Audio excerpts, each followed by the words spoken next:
Ini adalah flash disk terkencang di dunia. Sedangkan ini adalah SSD eksternal. Pilih yang mana?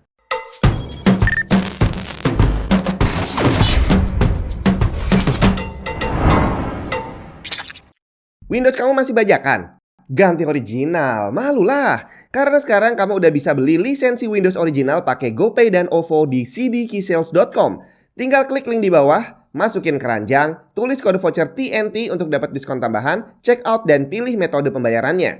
Kalau udah selesai, kamu akan dapat lisensi Windows original yang bisa langsung dipakai untuk mengaktifasi Windows kamu. Bukan cuma Windows, di cdkeysales.com kamu juga bisa beli software dan game original.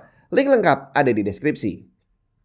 Dunia storage drive selama beberapa tahun belakangan ini didominasi sama perkembangan teknologi SSD. Hard disk bukan ditinggalkan sih, tapi secara teknologi speednya kayaknya emang udah mentok dan emang udah nggak dikembangin lagi. Kecuali dalam bentuk kapasitasnya aja yang semakin digedein gitu ya. Dan untuk storage eksternal juga sama, selama ini yang kita cari selalu adalah kalau nggak hard disk eksternal ya SSD eksternal. Padahal ada satu jenis storage drive lagi yang kalau saya bilang sih lebih berjasa ya, namanya adalah flash disk atau flash drive. Jadi ini adalah barang yang banyak banget dipakai sama anak-anak sekolahan dan juga mahasiswa untuk transfer data karena dia jauh lebih simpel dibandingin hard disk eksternal dan jauh lebih aman gitu ya. Tapi kenapa kok sekarang seolah-olah flash disk ini udah mulai ditinggalkan? Apakah karena kapasitasnya kurang gede? Atau karena dia gampang hilang, gampang rusak? Atau karena speednya yang lemot? Kalau kamu mengira bahwa itu tadi semua adalah faktor-faktor yang menyebabkan flash disk tidak dikembangkan secara teknologi, berarti kamu salah bre. Karena sekarang udah ada flash disk yang kapasitasnya 1 terabyte dan kecepatannya juga kencang banget. Ini adalah Kingston Data Traveler Max dengan kapasitas 1 terabyte. Dan ini adalah salah satu flash disk terkencang di dunia yang bisa kamu beli sekarang. Dan kemungkinan nggak akan ada lagi yang dibuat lebih kencang dari ini. Sedangkan yang satu ini adalah SSD eksternal dari Kingston juga. Ini adalah portable SSD XS2000. Dan kalau kamu lagi nyari external storage, kira-kira apakah yang lebih cocok? SSD eksternal atau flash disk ini? Kita lihat satu-satu dulu dari fisiknya dulu aja lah ya.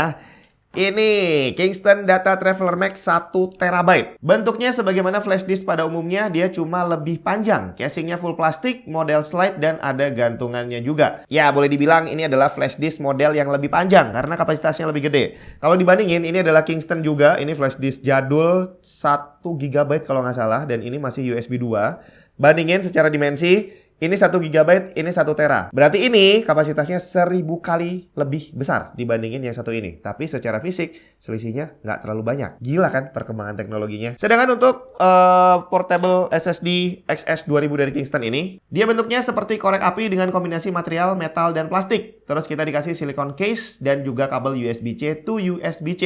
Secara build-nya memang SS2000 ini terlihat lebih bagus. Tapi soal portability, ya dua-duanya boleh dibilang portable sih. Walaupun ini lebih ringan dan lebih simple, tapi ini juga ya simple juga sih. Masuk kantong juga gampang. Masuk tas apalagi. Cuma untuk pemakaiannya nggak bisa dipungkiri memang Data Traveler Max ini lebih simple. Karena dia tinggal di slide, colok, selesai. Sedangkan yang SSD eksternal ini butuh kabel lagi bre. Jadi ini kabelnya harus dipasang, terus ini dicolok ke PC atau ke laptop baru bisa dipakai. Dan ini ya selain tidak sesimpel flash disk, kita juga ada komplikasi kabel. Kalau sampai kabelnya ini ketinggalan atau hilang, maka ini nggak bisa dipakai. Apakah kita bisa cari pinjaman kabel? Ya bisa sih, tapi tidak disarankan. Nanti kita akan sampai ke sana. Hal berikutnya yang harus kita perhatikan dari sebuah storage drive nggak eksternal nggak internal adalah kecepatan transfer datanya. Nah, Kingston Data Traveler Max ini menggunakan teknologi USB 3.2 Gen 2 yang punya bandwidth 10 gigabit per second. Itu berarti aktual transfer rate-nya sekitar 1000 megabyte per second atau 1 gigabyte per second. Ini kenceng banget loh. Kalau dibandingin sama teknologi Kingston yang lama ini aktual speednya hanya sekitar 4 megabyte per second. Ini 1000. Berarti ini selain kapasitasnya yang 1000 kali lebih gede, kecepatannya juga 250 kali lebih kenceng.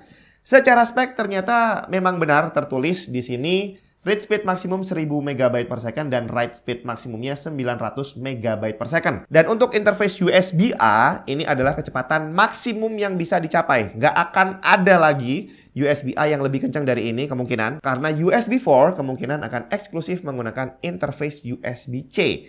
Nah, untuk data Traveler Max ini sebenarnya ada yang versi USB-C juga, tapi bandwidth-nya masih sama. Kira-kira apakah klaim speed-nya ini beneran? Langsung kita lihat aja. Ternyata malah lebih bagus dari spek, bre. Tercatat di sini read speed-nya lebih dari 1000 dan write speed-nya juga lebih dari 900. Dan ini jauh lebih kencang dibandingin hard disk eksternal maupun flash disk lain yang ada di pasaran. Kecepatannya setara dengan SSD 10 GB per second, cuma dia lumayan panas saat digunakan. Terlihat temperatur tertinggi bisa mencapai 76 derajat Celcius. Satu lagi, motherboard mid-class dengan fitur high-class dari Gigabyte, B760M Aorus Elite AX. Dijamin bisa menjalankan Intel CPU Gen 12 dan 13 tanpa hambatan, karena didukung Twin 12 plus 1 Phase Digital Power Design 60 amps dengan Advanced Thermal Design untuk VRM-nya. Memiliki 4 slot memori DDR5, PCI Express 4 untuk grafis, 2 slot NVMe Gen 4, Wi-Fi 6E dan 2,5 GB LAN, serta dukungan high-speed USB 20 GB per second. Selengkapnya cek link di bawah. Sekarang untuk Kingston XS 2000 ini. Tertulis dia menggunakan USB 3.2 Gen 2x2 yang berarti bandwidthnya 20 GB per second. 2 kali lipat dari data Traveler Max. Secara spek tertulis read dan write speednya up to 2000 MB per second. 2 GB per second. Ini kencang banget loh. Apakah beneran bisa sampai ke sana? Langsung kita lihat tesnya. Ternyata beneran. Read speednya lebih dari 2000, cuma write speednya nggak sampai 1800. Tapi ini udah bagus banget, karena angkanya sudah mendekati yang disebutkan di speknya. Dan bisa kita lihat bahwa temperaturnya saat digunakan adem ayem, bre. Nggak sampai 60 derajat Celcius. Jadi nggak usah pakai debat. SSD Portable Kingston XS 2000 ini adalah pilihan yang lebih baik dibandingkan Kingston Data Traveler Max. Emang ya? Tahan dulu. Masih ada hal lain yang perlu kamu perhatikan tentang kedua external storage ini. Yang pertama, ini Data Traveler Max. Dia pakai USB-A. Berarti dia akan lebih universal. Karena nggak bisa dipungkiri. Sampai hari ini, tidak semua sistem sudah menyediakan USB-C. Apalagi kalau kamu PC-nya lumayan jadul, terus di kantor kamu juga PC-nya lumayan jadul, nggak ada USB-C. Jadi kalau kamu pakai yang ini, nggak bisa dipakai, coy. Mau nggak mau, pakai yang ini. Masalah nanti di PC atau di laptopnya itu speed-nya bukan yang 3.2 Gen 2, nggak masalah. Karena USB 3 itu bandwidth-nya udah 5 GB per second. Jadi walaupun dia nggak bisa full speed, tapi kamu masih bisa memanfaatkan sekitar 500 atau 600 MB per second transfer rate. Masih not bad lah ya. Jadi kalau kamu termasuk orang yang super update dengan gadget gitu ya, dan semua device kamu udah pakai USB-C, ya kemungkinan besar nggak selalu bisa dipakai di semua tempat. Sedangkan untuk XS 2000 ini, dia menggunakan koneksi USB-C. Dan kabel yang dibawain ini adalah USB-C juga yang 20 gigabit per second.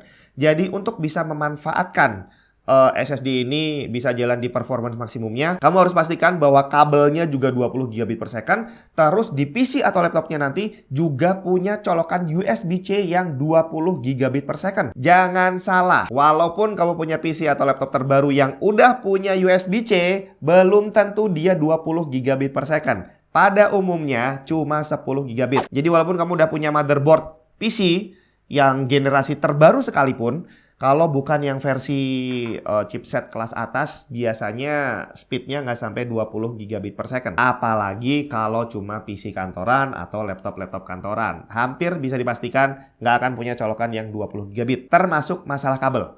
Kabel ini nggak bisa ditukar, bre. Karena tadi yang 20 gigabit per second, dia hanya ada interface USB-C. Jadi kalau kamu mau beli kabel yang USB-A, paling banter 10 gigabit. Jadi speednya akan dapat separuh. Termasuk kalau kabel ini hilang dan kamu mau cari pinjeman kabel teman kamu, atau mungkin beli pakai kabel charger, pakai kabel data HP, itu kabel nggak high speed, nggak sampai 20 gigabit. Jadi kalau kamu pengen bisa pakai ini dengan maximum speed, ya opsi satu-satunya adalah pakai kabel bawaan. Dan kalau ini hilang, kamu harus beli kabel dan pastikan bahwa bandwidthnya 20 gigabit. Dan ini harganya masih lumayan mahal. Oke, itu tadi kelebihan dan kekurangan dari kedua external storage ini. Mana yang perlu kamu pilih? Secara harga, Data Traveler Max ini sedikit lebih mahal dibandingin XS 2000. Dan dengan kelebihan dan kekurangan yang sudah saya ceritain tadi, sambil kamu pertimbangkan mana yang lebih cocok, kamu langsung cek aja link yang ada di bawah.